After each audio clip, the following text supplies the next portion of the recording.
We are back, and it looks like the patent trolls are at it again. For those of you who don't know, I am Dave, 10-year intellectual property attorney, dealing with everything from copyrights, trademarks, trade secrets, as well as patents. And it seems like the patent trolls are at it again, suing a number of companies down in the Texas area for patent infringement. So for those of you who don't know, I actually did a video maybe a month or so ago about these patent trolls suing Whataburger down in Texas. And that video went crazy. You guys have to check it out. It's up to like over 70,000 views.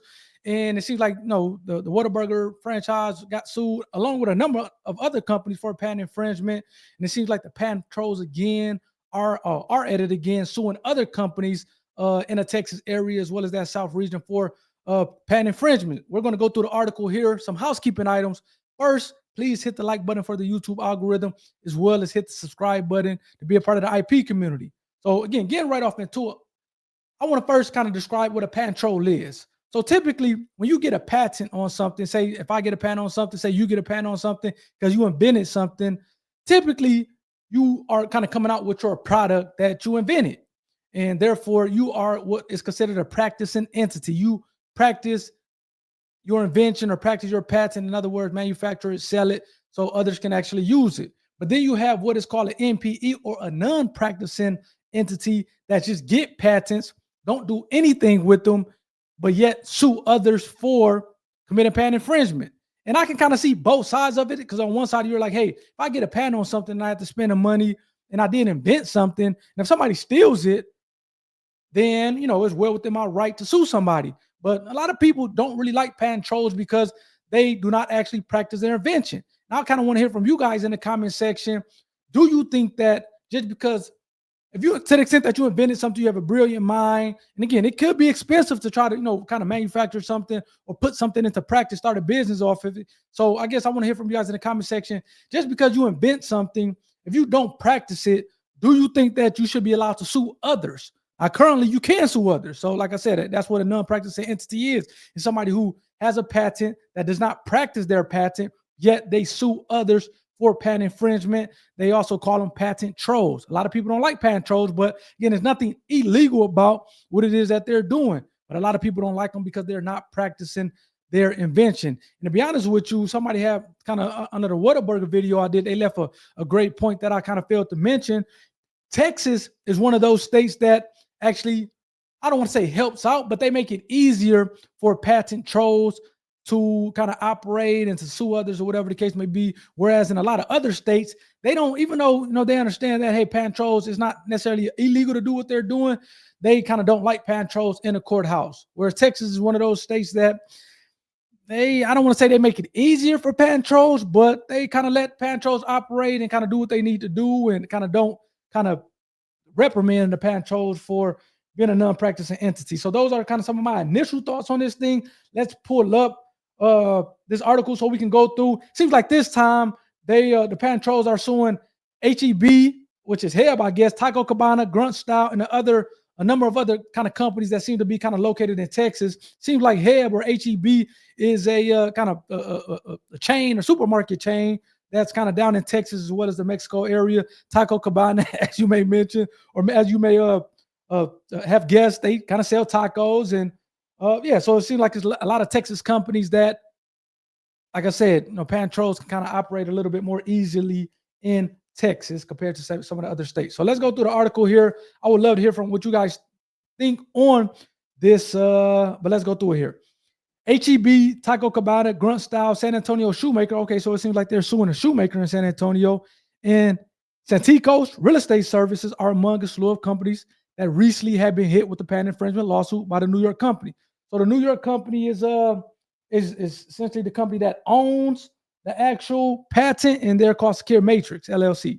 So Secure Matrix has sued about 30 companies since the end of last year. Again, one of those companies was Whataburger, and nearly 40 overall since June, alleging they infringed on a patent related to a secure login and secure mobile payment using QR codes, push notifications, and other methods. And I do want to bring it back on myself here really quickly, because somebody, again, under that Whataburger, somebody left a comment in that Whataburger video to say, hey, Dave, yeah, you talked about Whataburger being sued But what did they do wrong? What patent did they infringe on? What invention did they infringe on? And it shows it here. It seems like this patent is dealing with a secure login and secure mobile payment, a service using QR codes, push notifications, as well as other methods. We all want to kind of be more secure these days in terms of how our business is operating and being able to log in, being able to kind of secure payments, as well as kind of other functions within a business. And it seems like this Secure Matrix has a patent that kind of facilitates that. And it seems like a lot of companies are kind of using that without kind of paying or getting authorization from Secure Matrix to be able to do that. And hence why Secure Matrix is suing them.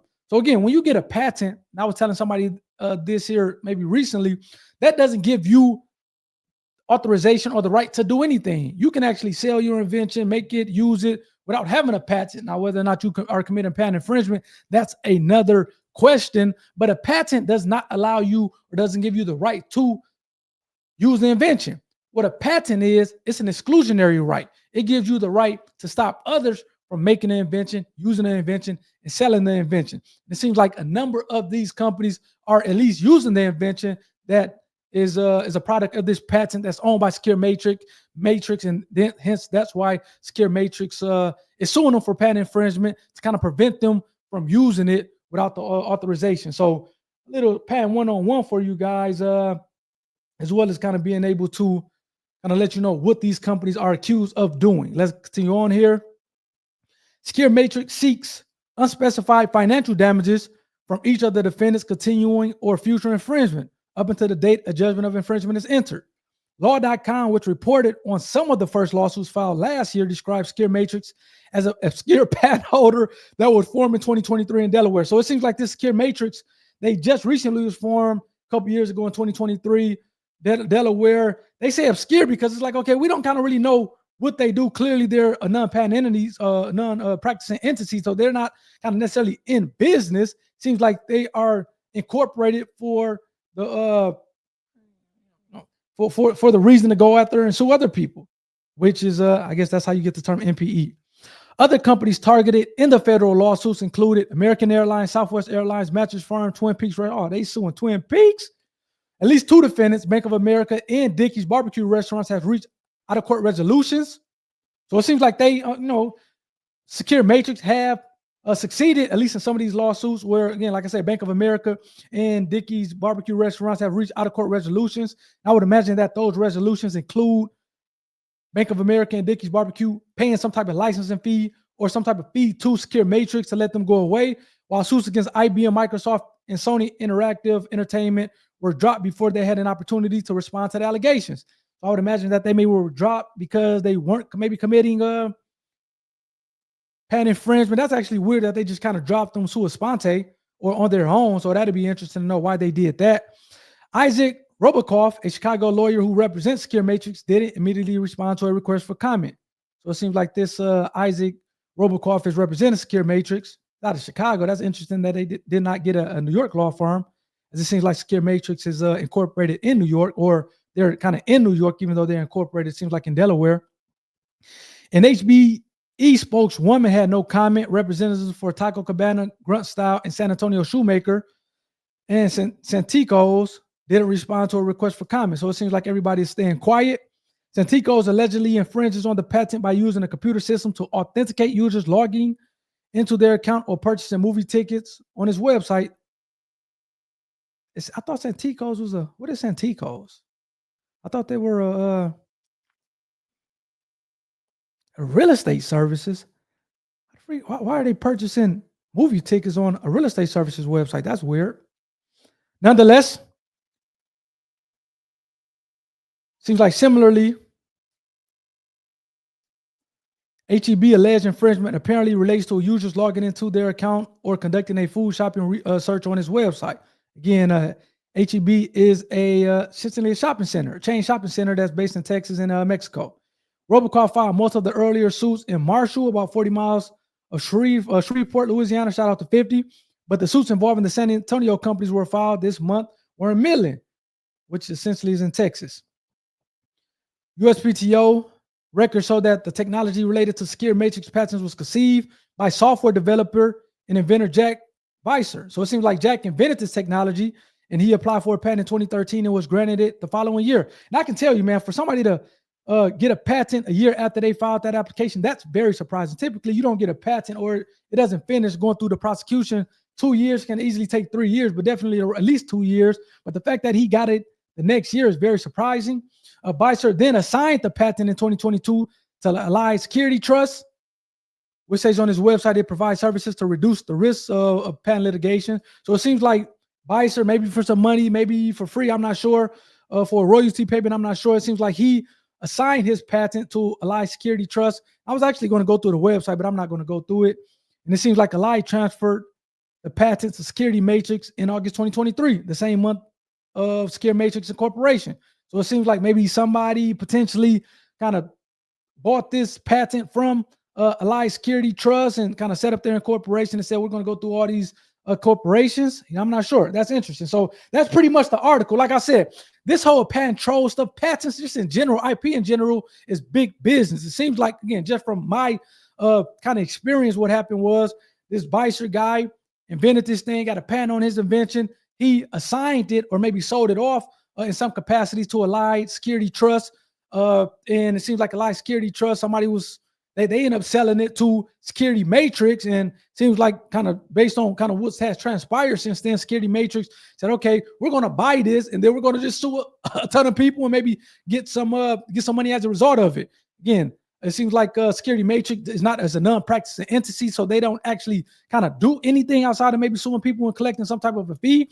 And again, it's legal. You might don't like it. I might don't like it, but that's kind of well within the right of Security Matrix. If somebody is infringing on their IP, on their patent, to be able to go after them for a patent infringement. And it seems like that's exactly what it is with over 40 companies since last year that they have sued for patent infringement.